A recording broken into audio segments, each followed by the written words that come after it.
Hello दोस्तों, कैसे हैं आप? आशा करती हूँ अच्छे होंगे। दोस्तों, आपने संत कबीर दास जी का एक दोहा पढ़ा या सुना जरूर होगा।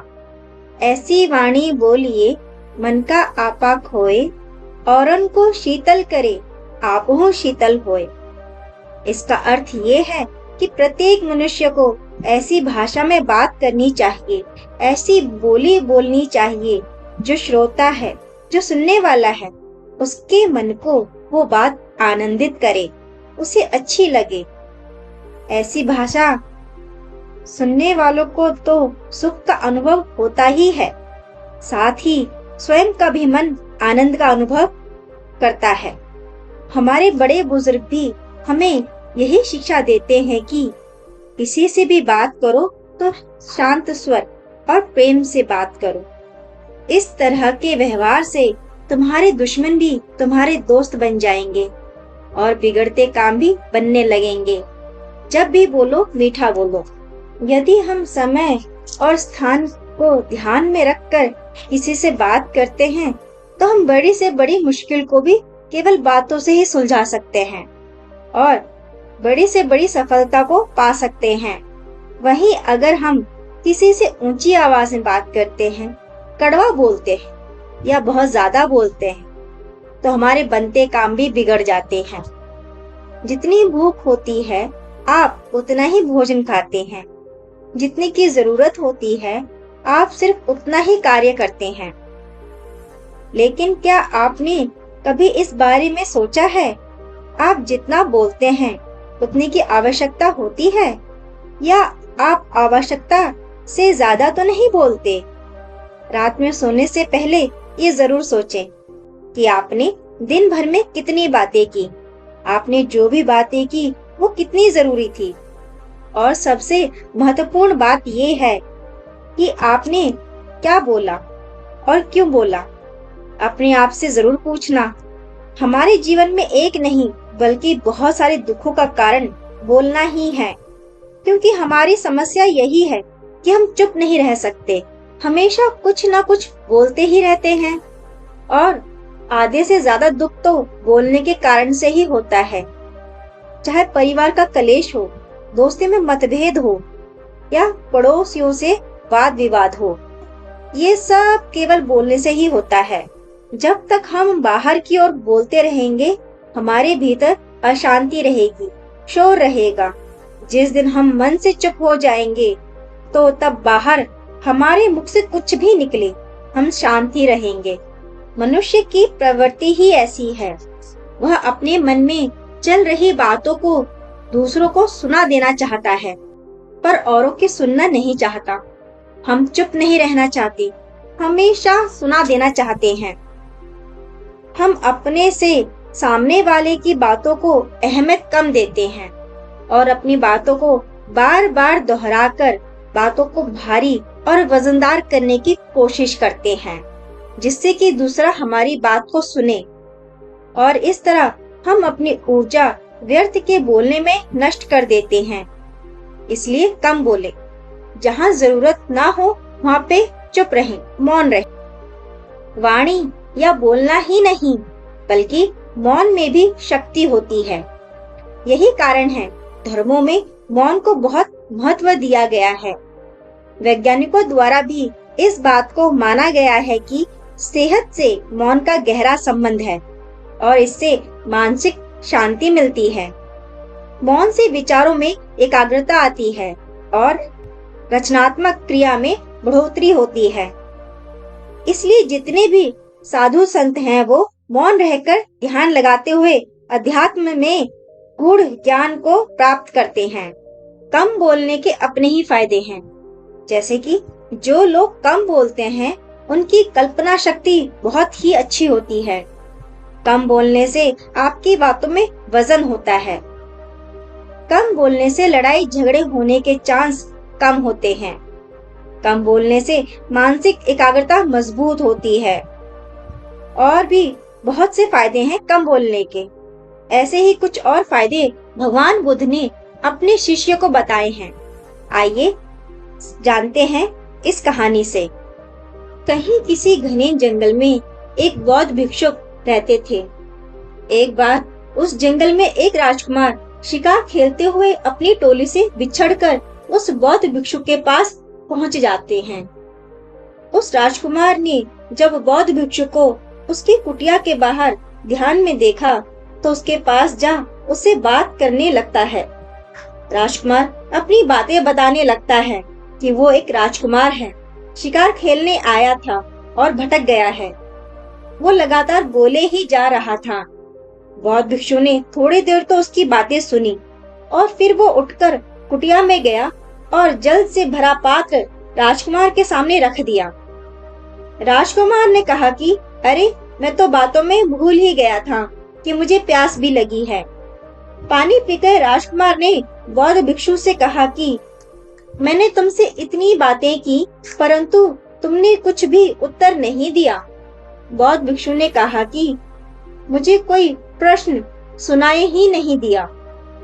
आपने जितनी भी बातें की वो सिर्फ आपके अपने बारे में थी, उसमें कोई प्रश्न ही नहीं था, तो मैं उत्तर क्या देता। राजकुमार थोड़ा झेप सा गया। उसको लगा कि ये भिक्षु सही ही तो कह रहा है, मेरा ही प्रश्न गलत था। फिर उसने भिक्षु से पूछा, तुम हमेशा चुप ही रहते हो? भिक्षु ने कहा, नहीं, ऐसा नहीं है। जहाँ जरूरत होती है मैं वही बोलता हूँ, जिससे कि मैं अपनी ऊर्जा को अपने ध्यान में लगा पाऊं। राजकुमार ने हंसते हुए कहा कि साफ साफ क्यों नहीं कहते कि तुम्हें बात करना नहीं आता और तुम अकेले यहाँ क्या पेड़ों से बात करोगे? ये तो तुम्हारी मजबूरी है, वरना चुप रहना किसको अच्छा लगता है? चुप रहना तो बुद्धुओं का काम है। बौद्ध भिक्षु ने पूछा, तो आपको चुप रहना आसान लगता है? राजकुमार ने कहा, और नहीं तो क्या, चुप रहना तो बहुत आसान है।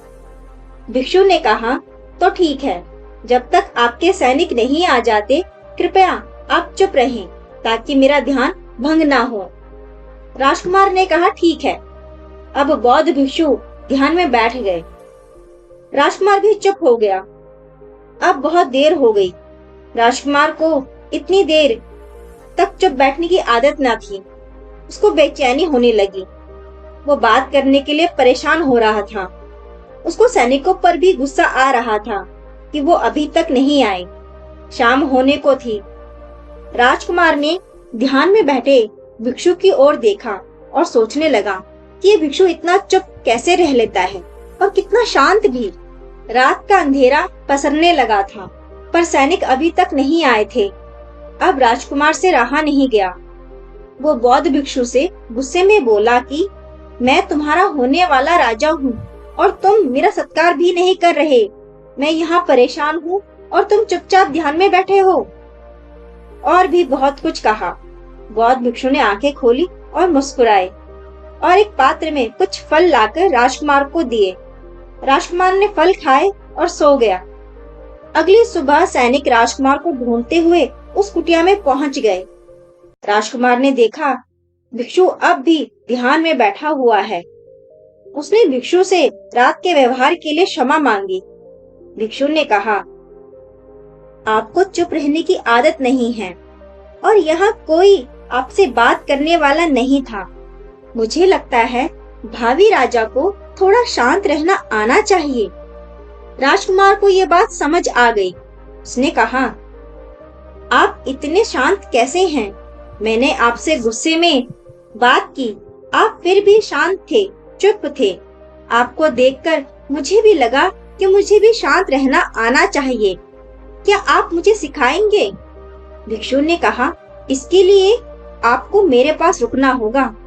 राजकुमार ने अपने सैनिकों को वापस भेज दिया। भिक्षु ने कहा, आपको अब जो करना है केवल चुप रह के ही करना है। 2 दिन तक एक ही जगह पर केवल चुप बैठने को कहा था। राजकुमार शाम ढलते ढलते बात करने के लिए उतावला हो रहा था। उसको बेचैनी हो रही थी। उसने अगली सुबह भी शांत रह के ही गुजारी, परंतु उसका शांत रहना उसको बहुत भारी लग रहा था। उसको समझ में आ गया था कि शांत रहना भी आसान नहीं है। राजकुमार को केवल 2 दिन ही चुप बैठना था। तीसरे दिन वो उठा और इधर उधर घूमने लगा। जंगल के हर कोने में जाकर वो प्रकृति की सुंदरता देखने लगा। चौथे दिन जब वो सवेरे उठा तो वो थोड़ा शांत था। अपनी दिनचर्या करने के बाद वो फिर एक पेड़ के नीचे बैठकर चुप होकर चिड़ियों की आवाज, पानी के बहने की आवाज सुनने लगा। उसको एक रोमांच का अनुभव हुआ जो पहले कभी नहीं हुआ था। शाम तक उसे अपने अंदर शांति की अनुभूति हुई जो उसके मन को प्रसन्न कर रही थी। और ऐसे ही करते करते 8 दिन हो चुके थे। 9वें दिन वो खुद ब खुद ध्यान की मुद्रा में बैठकर ध्यान करने लगा। 10वें दिन भिक्षु राजकुमार के पास गए और कहा कि मुझे लगता है आपको चुप रहना आ गया है। अब आप अपने में क्या बदलाव महसूस करते हैं? राजकुमार ने थोड़ी देर चुप होकर कुछ सोचा और हल्के से मुस्कुराते हुए भिक्षु से कहा कि सबसे पहले मुझे ये पता चला कि चुप रहना, शांत रहना आसान नहीं है।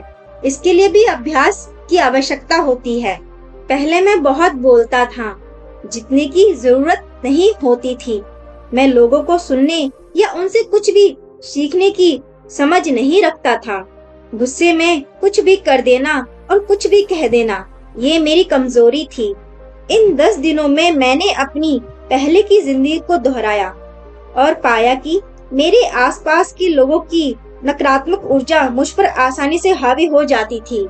लोगों की बातों में मैं जल्दी आ जाता था, चाहे वो लोगों की झूठी तारीफ हो या बेकार का गुस्सा दिलाना, और मैं कुछ भी गलत काम कर देता था क्योंकि मैं जो करता था वो बिना सोचे समझा करता था।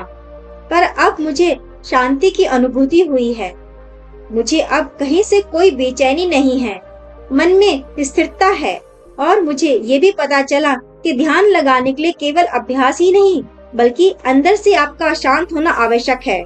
भिक्षु ने कहा कि ये बात अच्छी है कि इन 10 दिनों में आपने ज्यादा बोलने और मौन रहने का अंतर समझ लिया।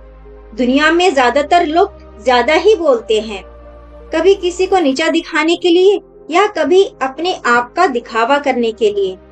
एक बार गौतम बुद्ध से शिष्यों ने पूछा कि आप इतना मौन क्यों रहते हैं? गौतम बुद्ध ने उत्तर दिया कि मौन रहने से हम अपने आप को जान पाते हैं। हम अगर दूसरों को जानने या उनसे बेवजह की बातों में उलझेंगे तो कुछ प्राप्त नहीं होगा, बल्कि आप मौन रहकर खुद को जानो, खुद को समय दो। आपको किसी और की जरूरत नहीं होगी, बल्कि आप अपने निर्णय मजबूती से लेंगे। आप में आत्मविश्वास ज्यादा होगा। लोग अक्सर गुस्से में गलत फैसले ले लेते हैं या कुछ ऐसा गलत कर देते हैं जिससे उनको आगे के समय में पछतावा ही होता है। परंतु मौन आपको ऐसी स्थिति होने पर भी कुछ गलत नहीं करने देता। इसलिए कम बोलें और जहाँ जरूरत ना हो वहाँ बात ना ही करें। आप देखेंगे कि आपके सारे काम कम बोलने से भी आसानी से हो जाते हैं। आपकी सोचने की शक्ति ज्यादा काम करती है और वो सटीक होती है। लोग आपकी बातों को गंभीरता से लेते हैं, जिसका अर्थ होता है कि लोगों की नजरों में आप एक महत्वपूर्ण व्यक्ति हैं।